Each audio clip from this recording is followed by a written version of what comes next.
So we've been talking about DNA a lot, and now we're going to talk about DNA and you.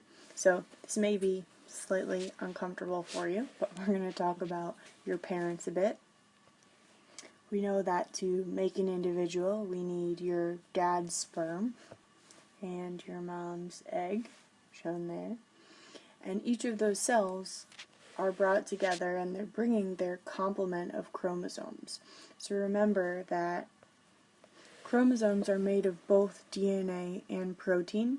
So go back to the reading I had you guys look at before to figure out where the proteins are coming into place. But each of your parents are bringing 23 chromosomes. And through the combination of the two of those, it led to your first cell. They're shown as that black circle. And we call that a zygote. In the nucleus of this zygote, we're going to have 46 chromosomes, or 23 pairs, 2 sets of 23 pairs. So keep in mind that this zygote here, this is the first cell, and that means that it's actually the ancestor to all of the cells that make up who you are today. So that original zygote,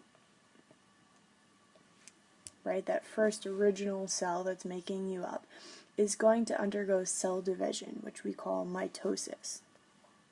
If you remember from class today, I showed you guys a poster in the back of the room that showed the different steps of mitosis.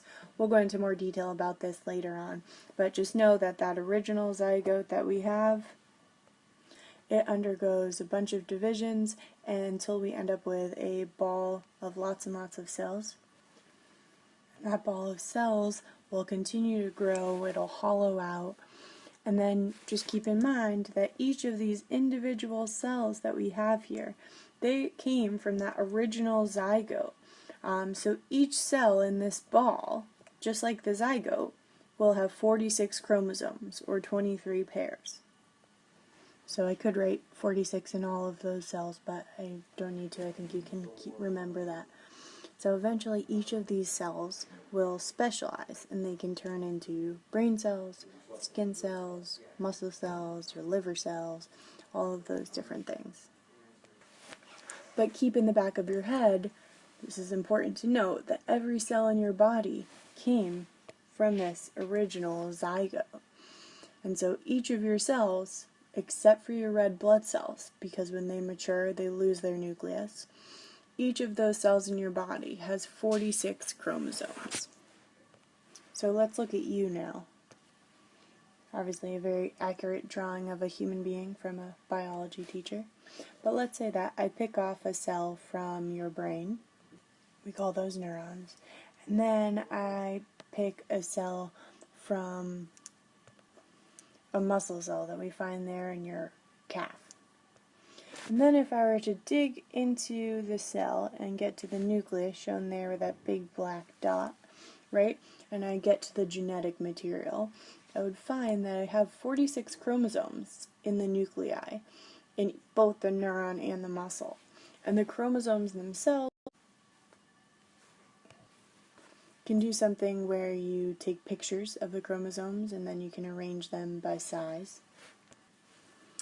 And I would have a total of 23 there, all the way from the big that we have over here down to a really, really small one. You would have 23 total, but I don't want to draw all of those. So these 23 sticks that we have are each representing a different chromosome. But let's say that these here are from my mom, but we also have a set of 23 chromosomes from our other parent. So there they are from Dad. Now let's focus specifically on one chromosome. So let's look at this, or the third one, in both the mom and the dad.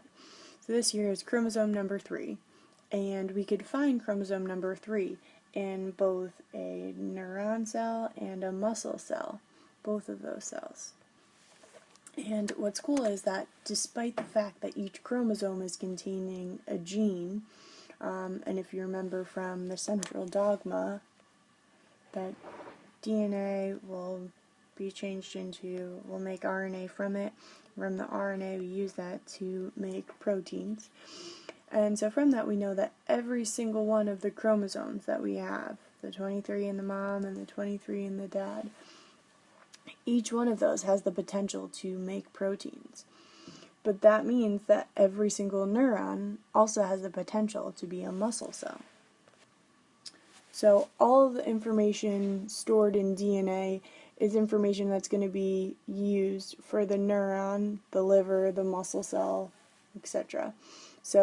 But what's remarkable about this is that once a cell has become specialized, which we sometimes also call differentiated, then the cell won't go back. So it'll only read the sections of the DNA that it needs to stay and perform the functions for that cell.